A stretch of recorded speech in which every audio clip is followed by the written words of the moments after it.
नमस्कार, मैं प्रियांशा लाजरस और आप देख रहे हैं देश और दुनिया के बाजार पर न्यूज प्लस 21 का एक्सक्लूसिव बुलेटिन बाजार हलचल। शेयर बाजार पर दिखने लगा महंगे कर्ज का असर, नवंबर के बाद रहा सबसे खराब हफ्ता। यूपीआई ने बदल दिया लेन देन का पूरा तौर तरीका, डेबिट क्रेडिट कार्ड पर अपना बिजनेस बचाने की चुनौती। शेयर बाजार में लगातार तीसरे दिन गिरावट, निफ्टी 16,250 से नीचे हुआ बंद, मेटल स्टॉक्स लुढ़के। डॉलर के मुकाबले रुपया रिकॉर्ड निचले स्तर, 2008 के मुकाबले करीब आधी हुई कीमत। श्रीराम ऑटोमॉल इंडिया ने आईआईटी दिल्ली के साथ समझौता किया। भारत को आने वाले वर्षों में 1 लाख ड्रोन पायलटों की जरूरत होगी, बोले सिंधिया। एलआईसी आईपीओ को बम्पर रिस्पॉन्स, 2.95 गुना सब्सक्राइब हुआ आईपीओ।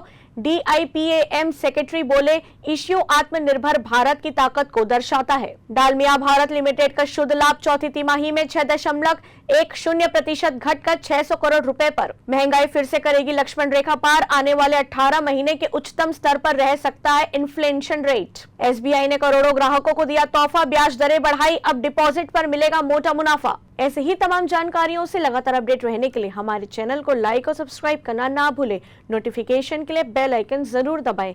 देखते रहिए न्यूज प्लस 21, आपके हक की बात।